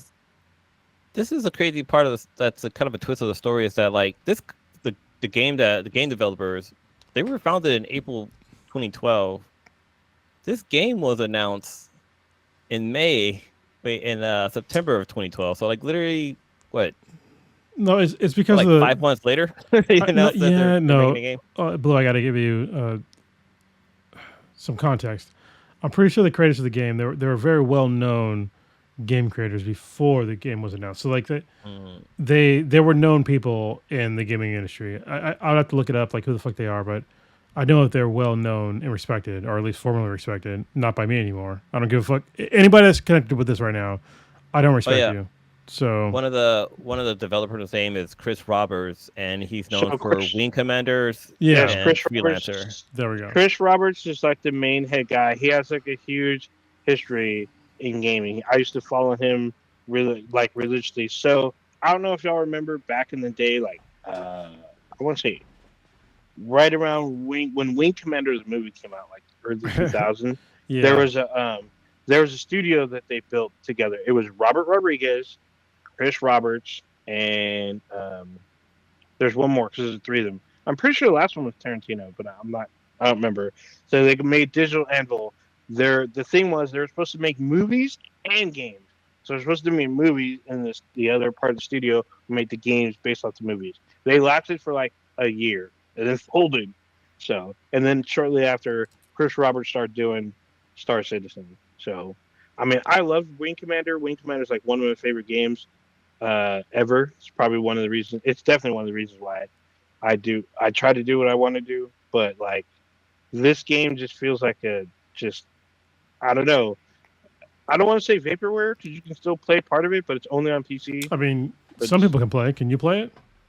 No, because I don't play. I don't have a Steam account, so I have a Steam account, but I maybe I can sign up for it until I don't know. Yeah, so maybe I'll try to sign up for it. I you know what? I wonder if I could play it on my fucking Steam Deck. Probably not. Oh, maybe. It probably doesn't require that much processing power or whatever because the game's not even done. Yeah. All I'm saying is, I can play Hades 2 on my Steam Deck, and that's an early access.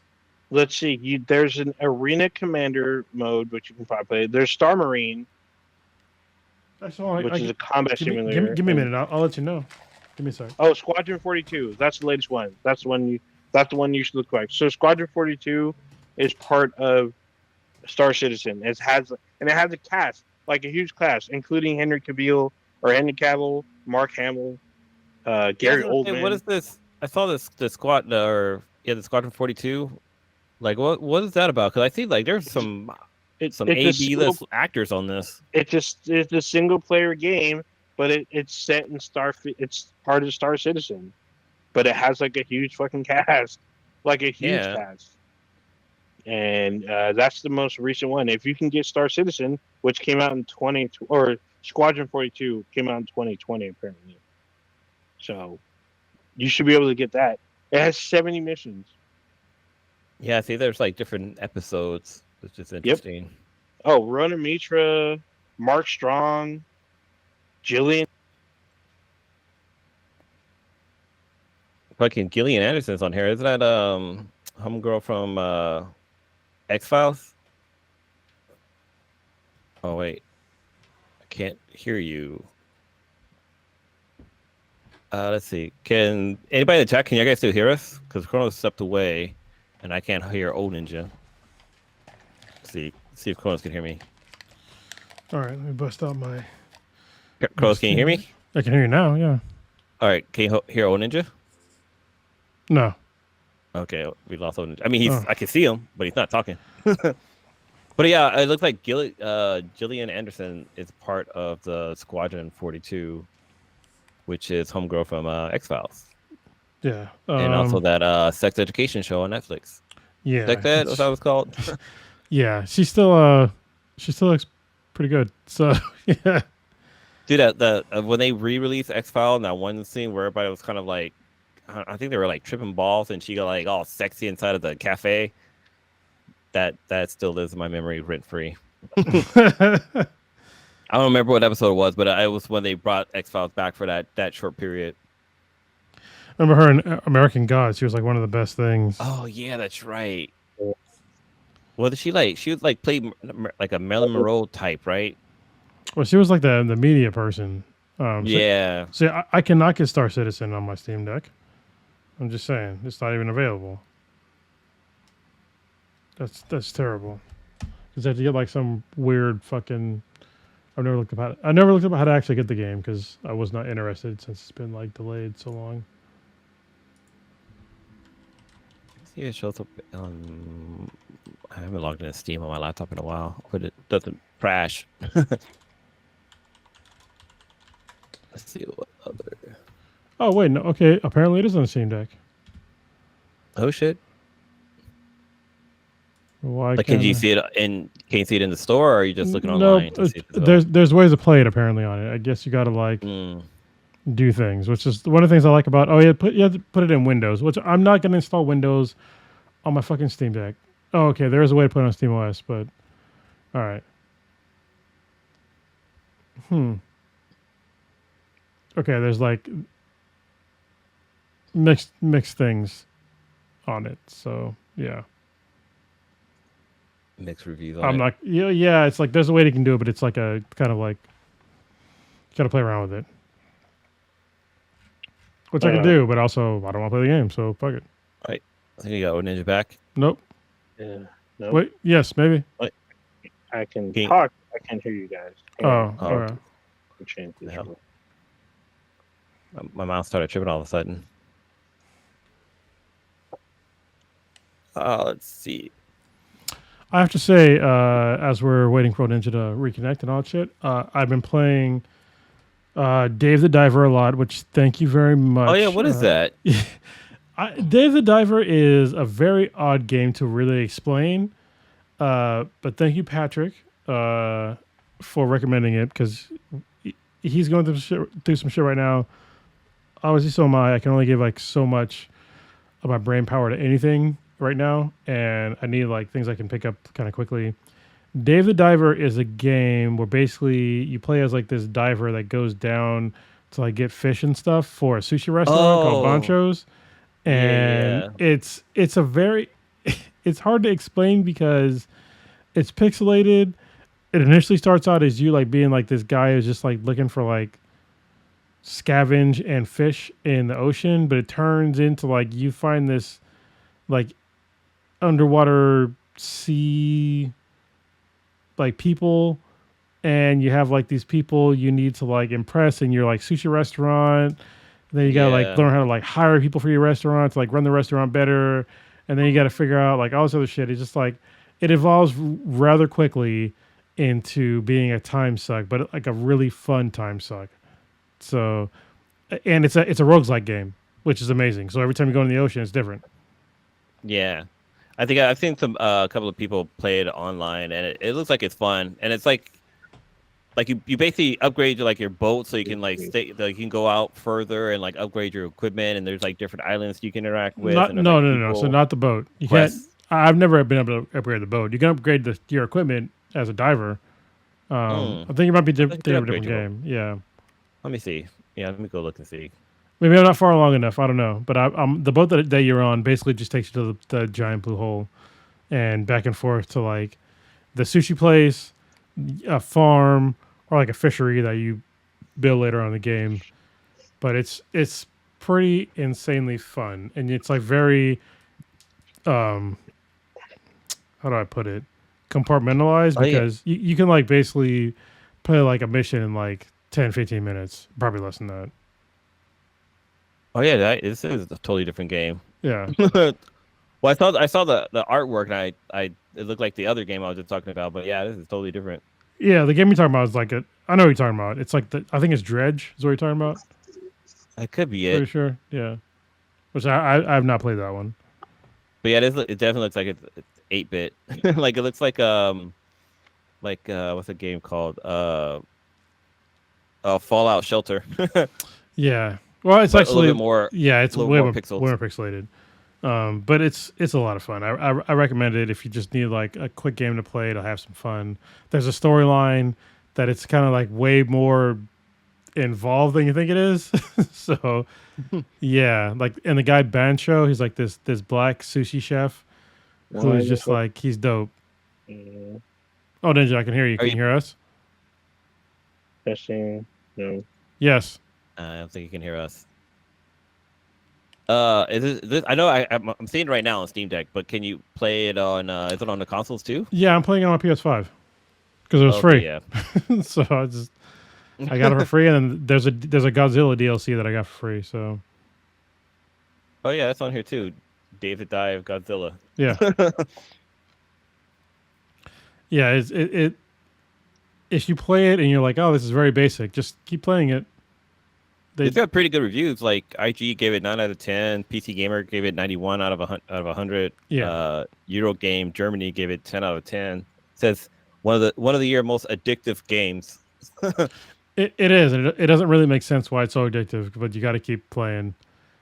And it's like what's really cool about any kind of roguelike game is that at any time in a roguelike game, you can have a bad run where you can just fucking die. And you could do that in Data Diver. So I thought I was badass for a while, but if you don't get the right shit and all of a sudden, like, I don't know, a great white shark finds you, like, you're fucked. So, yeah. That reminds me of a different game where, like, if you're not equipped to basically make it to that level, like, you just get your ass handed to you. Yeah. Let me see if is it on PS Plus? It was. I don't know if it still is. It might still be. I mean, you tell me. Well, was it on PS Plus or was it PS Premium or whatever it was? Well, I don't know. I have Premium, so everything to me is Plus, I guess. Yeah. My mobile shit work. Let's see if it's still on here. But anyway, no, it's not here. I am muy sueño right now. All right. So Street Raid 4 is on here for this month. Yeah, that's right. Yes. Yeah. Should we wrap it up? Yeah. Ninja can't hear us. He looks very confused. Yeah. Very confused. It's like, did he get a new headphone or something? I don't know what happened. I don't see that we can hear him, so his microphone is working. Yeah. I think his headphones aren't, though, because I don't see. Oh, no, the blue thing is on there. Or blue or green or something. Yeah. Right now we're looking at Ninja's screen, and he's like concentrating on something. He needs that one black dude from the memes that's going to work on the computer. Oh, yeah. You know what I mean? So it's not him. It's not him. All right. Well, while we wait for him, see if he pops on, what you got crackling next week, Cronus? Well, I gotta be honest. Next week for me is probably gonna be it's gonna be terrible and hopefully good. So, yeah, I'm going to Vegas next week. I'm not gonna talk about the terrible part. I'll talk about the good part. I'm going to 29 Palms first for Papa Bear's retirement. And then he's doing a double retirement ceremony. So he's doing the ceremony in 29 Palms on the Marine Corps base. I'm going to be there for that. And then then we're going to go to Vegas. We're going to go to the Leatherneck Club, which I've never been to in Vegas, which is a Marine Corps club. And that's where he's going to have his other kind of like reception for retirement thing. I'm looking forward to it because I get to be around Marines again, which I don't realize that I miss them until I'm like reunited with them. I'm like, yeah. These are my people for like a good solid number of years in my life. And I miss them. And I need to hit up my friend Dave. He's really my family from the Marine Corps because his daughter. Dave the Diver? No. My friend Dave, his daughter is in the Air Force and she's out in Vegas. And she was like, when she was a baby, she was like the first baby that I got to like interact with on a daily basis that I thought was like really cool because she was like really cool kid, but now she's a whole ass adult. Like we had shots last time I saw her, we had shots together, which is fucking weird because I did the same thing with my oldest, which it's odd, but it was cool. So hopefully she's still out there. I know she's going to Korea soon, but I hope to see her while I'm out there and to see all the rest of my Marine friends. And then I'm gonna have a huge transition in life once I get back, and hopefully I'll get through that. So yeah. Hopefully you have a lot of fun while you're out there. Definitely don't do any cocaine off a dead stripper's body. I mean, this time if it falls out of her stocking, then I don't know. Yeah, right. For me, like I mentioned on the podcast, next week I'm gonna be traveling out to Seattle for work stuff. One of my counterpart was let go, and I've kind of been picking up her workload. And they basically want me to check out the labs that they have out there, so I have like a better understanding of how things kind of run out there. So I'm pretty excited about that. It's gonna be kind of hard. Wait, hold on. Are you making meth? Yeah, man. Okay, go on the lab. I'm just saying. Oh, Ninja, I saw you laugh, but you still can't hear you, man. Nah, we still can't hear you. But no, I work with the VR department, so there's different labs across the world, and certain labs do certain things. So I'm gonna go check out these labs. So virtual. One of something weird that's kind of hits you when you become a little older is that your vision kind of gets bad. So lately I've been like struggling to see things close up. So your boy's got specs now. The spectacles. Yeah, so I got glasses I gotta wear. So Wait, are those Oakleys? I mainly need them for. Are those Oakleys? Oh no, these are Armani. Oh, these are Armani Exchange. I'm bougie, but I just need them mainly for reading, like things close up. So I'm farsighted, but my farsightedness is a little skew. So they're basically I can wear them all day, and they're transition lenses. And they're not bifocals. What are they called? They're progressive. So like I can look down to read and then like look up to see like everything else. I was gonna try to use like a cool intro because how like in anime how like the villain has like the light, the glasses glare. Yeah. But these are anti-glare, so I mean you can see a little bit of light, but like it wasn't gonna be as cool as I thought it was gonna be. But so I gotta wear glasses now. I mean I don't have to wear them, but if I'm trying to read something close up, yeah, I need to wear glasses. And it seems like everything that you buy online and comes like to your house come with little ass fucking booklet, so it's hard to read shit. So it kind of helps out. But you don't gotta read that shit. You're a man. Don't read shit. Just fuck it up. Then return it. I don't need instructions. Hear me now? But yeah. I'm excited about my. Hold on. Can you hear us now? I can't hear you guys though. Yeah. Oh. It's reversed. Yeah, we have to like message him, say like, hey, do the outro. But I'm excited about next week. I'm a little sad I have to leave the sweetness behind and a little bash, but Papa's got to go make that money. But other than that, I think that's it. See if O Ninja can do his outro and do his spill. Kronos is typing to him in Morse code. Dude, one thing about glasses, these motherfuckers are expensive. Bruh. Like the frame itself wasn't that much. Like it was like $100 for the frame, but when it came down to the lenses, it was like easily another like $350. Yeah, for like the longest time, my glasses were like $500+ because I had like these super thick. Yeah, hold on. And I'll pay extra to like get them thin. Yeah, he just put in the chat, so I'll just put it up here. I think we can hear you.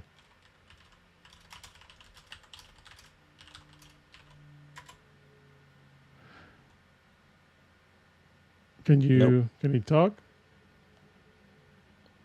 Nope, mic's out too. Nope. All right, well, we'll go ahead and wrap up the show then. You can see the chat in the online. Anyway, so that was Black and Black times Infinity. Oh wait, how does it go? I wasn't prepared for this. You can find us on the interwebs at benhabproduction.com/BTMBTI. You can find us on Twitter at BTMBTI, Facebook, Instagram, all at BTMBTI. Check out our Discord. Email us at btmbti@gmail.com, and we can add you to our Discord server. We used to have an Amazon app out there, but I don't think it works anymore. So don't go to Amazon looking for that app. I mean, the app is still there. I don't know if it works anymore, but yeah, download it anyway. Give us creds. But other than that, definitely check us out. We record live every Wednesday at 8:30 CP time. So just have a little patience for us to go live. Join the chat where you can chat with us like we have been doing today. And that's about it. Can you hear us? Only a few decades ago. Hear us? And No. through his God-given genius of All science. right. So yeah, thanks for watching. Has We're out this succeeded bitch. in penetrating further and further into the unknown vastness of space. Yet many questions remain unanswered.